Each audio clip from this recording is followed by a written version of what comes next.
Hi guys and welcome back to another episode of my horror stories। आज भी मैं आप लोगों के पास एक इंटरेस्टिंग स्टोरी लेकर आई हूँ, तो वीडियो को एंड तक ज़रूर देखिएगा। ये स्टोरी मुझे ज़ुहैब अहमद ने सेंड की है और ये कहते हैं कि मैं एबटाबाद में रहता हूँ। ये खौफनाक वाक़या 30 अगस्त 2014 को पेश आया था। गर्मियों का मौसम था। मैं और मेरे 5 दोस्तों ने हाइकिंग यानी पहाड़ों पर चढ़ने का प्रोग्राम बनाया। जाने से एक रात कबल बारिश हुई थी और अजीब हवस थी। हम सुबह 8 बजे घर से निकल गए और तकरीबन 10 बजे हाइकिंग के स्टार्टिंग पॉइंट ठंडियानी पहुंच गए। हम कुदरत के नज़ारों से लुत्फ अंदोज होते हुए पहाड़ों पर चढ़ने लगे। तकरीबन 3 बजे हम एक अबंडंट फॉरेस्ट हाउस तक पहुंचे। उसके साथ 3-4 कब्रें थी। यहाँ हमने खाना खाया और आराम किया। हमारी मंजिल दगरी फॉरेस्ट हाउस था, जहाँ हमने रूम्स बुक किए हुए थे, लेकिन हमें सही रास्ता नहीं पता था, लिहाजा हमने वहीं पर दिन गुजारने का फैसला किया।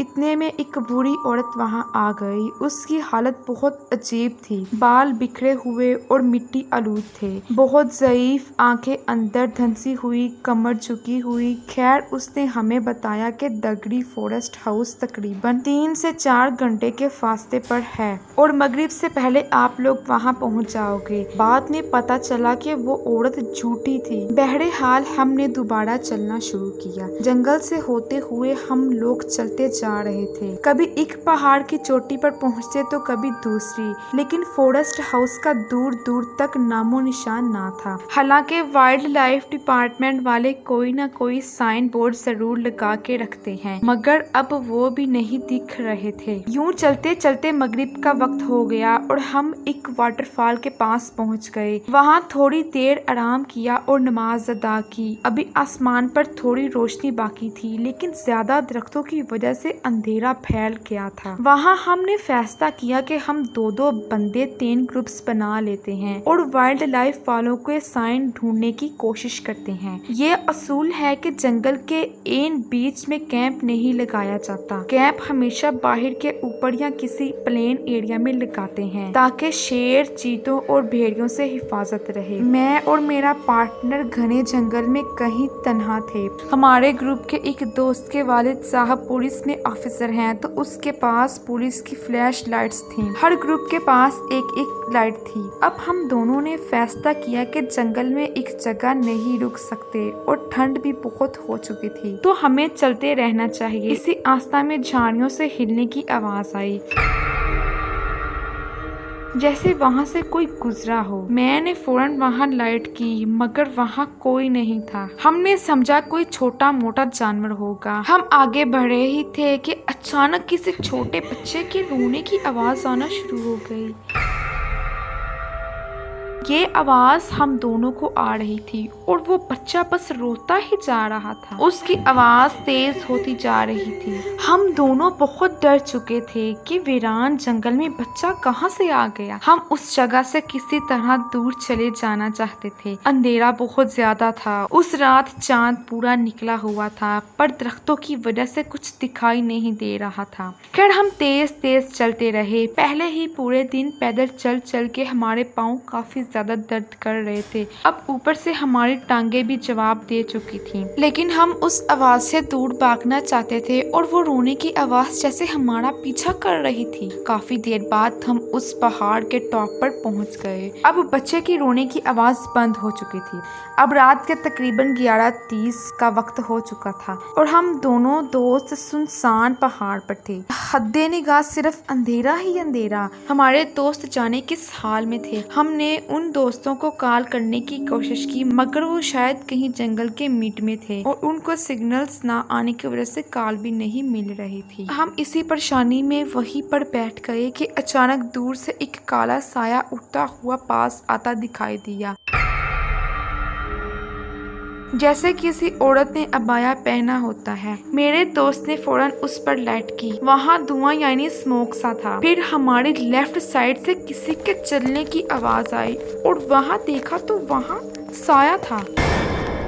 और वहाँ देखा तो वही साया था। हम उस पर लाइट करते तो उसी तरह का धुआं बन जाता। नोट मौसम साफ था, सितारे निकले हुए थे और फाग या बादल के होने की गुंजाइश नहीं थी। इसी तरह बार बार वो साया कभी हमारे आगे से गुजरता, कभी पीछे से, जैसे हमारे चक्कर काट रहा हो। हम पूरी तरह से डरे हुए थे और हमने वहीं से जाने का इरादा किया। जैसे ही हम खड़े हुए तो किसी औरत के हंसने की आवाज आना शुरू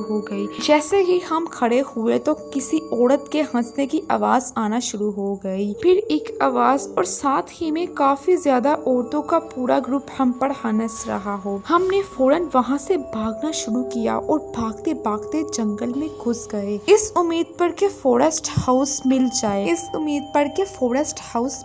और इन चीजों से हमें छुटकारा मिले। वो आवाजें कहीं पीछे रह गईं। अब हम एक पगडंडी मतलब के तंग से रास्ते पर से गुजर रहे थे। एक साइड पर खाई, झाड़ियां और दरख्त थे, दूसरी साइड पर बड़े बड़े पत्थर। सच कहूँ तो जो हमारे साथ पहले हो चुका था उस वजह से इस रास्ते पर हमें ज्यादा डर नहीं लग रहा था। हम चलते रहे। आगे हमारे सामने एक बड़ा सा पुराना दरख्त आया जो कि अंदर से खोखला था। मैंने उस पर लाइट की तो उस सुराख में एक पत्थर पड़ा हुआ था। मैंने गौर किया तो वो एक मोटी सी बुक की शेप में था और उसके ऊपर कुछ लिखा हुआ था जो मैंने पढ़ने की कोशिश की पर मुझे बिल्कुल समझ नहीं आया। उस बुक के पीछे उस दरख्त के सुराख की अंदरूनी दीवार पर एक खौफनाक सा फेस बना हुआ था, जैसे कोई रो रहा होता है। मेरे दोस्त ने मुझसे पूछा कि ये क्या देख रहे हो और रुक क्यों गए हो, चलो यहाँ से चले। मैंने उसे इस किताब के बारे में बताया। उसने भी देखकर कंफर्म किया कि ये किसी और अनजानी जुबान में इस पर कुछ लिखा हुआ है। हम उसे गौर से देख रहे थे कि अचानक किसी ने मेरे दोस्त के कंधे यानी शोल्डर पर हाथ मारा। वो डर गया और उसने मुझे लड़सती हुई आवाज में कहा कि जैसे खड़े हो वैसे ही खड़े रहना, पीछे मुड़कर मत देखना। मैं कंफ्यूज हो गया और पूछा कि क्यों। कहा कि बस पीछे मत मुड़ना और मेरे साथ आगे चलते रहो। उसने मेरा हाथ बहुत टाइट पकड़ लिया, जैसे बहुत जोर से दबाते हैं। मैं समझा कि वो मजाक कर रहा है और मैंने पीछे मुड़ के देखने ही वाला था कि उसने उसी वक्त कसम देकर दोबारा कहा कि बस चलते जाओ, खुदा के लिए पीछे मत देखना, मैं बाद में बताता हूँ। खैर हम इसी तरह आधे घंटे तक चलते रहे और उसने मुझे रोका। मैंने पीछे मुड़कर देखा, अब वहाँ कुछ नहीं था। तभी वो मेरे सीने से लग के रोने लगा। मैंने उससे दिलासा दिया और पूछा कि हुआ क्या था। उसने बताया कि किताब वाली जगह पर उसके कंधे पर किसी ने बड़ा सा हाथ रखा था। जब उसने डरकर सरसरी तौर पर उस तरफ देखा तो बहुत ही भयानक सी मखलूक खड़ी थी। तब उसने आयतल कुर्सी पढ़कर मुझे पीछे ना देखने और वहाँ से चलने के लिए कहा था। मैंने उसे हौसला दिया और कहा कि रो मत, बस पढ़ते रहो। मुझे अंदाजा हो चुका था कि उसकी हिम्मत और बर्दाश्त अब जवाब दे चुकी है। मैं उसे करीबी पहाड़ के टॉप पर ले गया। वहाँ पहुँचकर मैंने उसे बिठाने की कोशिश की ताकि मैं आग जलाने के लिए लकड़ियाँ लेने जाऊँ, लेकिन वो इतना सहमा हुआ था कि बच्चों की तरह मेरा हाथ पकड़े हुए था। मैं उसे अपने साथ ही ले गया और लकड़ियाँ इकट्ठी करके आग जलाई। अपनी शर्ट उतारकर मैंने जमीन पर बिछा दी और उस पर दोस्त को लिटाकर कहा कि सो जाओ, मैं जाग रहा हूँ, कुछ ही देर में सुबह हो जाएगी। फिर पता नहीं कब मेरी आंख लग गई और तकरीबन आधे घंटे बाद मैं वापस उठ गया। आसमान पर हल्की हल्की रोशनी निकल चुकी थी, लेकिन अभी तक सूरज तलू नहीं हुआ था। वो साया जा चुका था। मैंने अल्लाह का शुक्र अदा किया और दोस्त को जगाया ताकि हम वापस चलना शुरू करें और किसी तरह कहीं किसी गांव या रोड तक पहुंच जाएं। सुबह 5:30 से शाम 6 बजे तक लगातार चलने के बाद एक गांव आया। उस गांव का नाम नमली था। ओके, वहां एक बुजुर्ग ने हमारी मेहमान नवाजी की और हमारे इसरार पर उनके बेटे ने हमें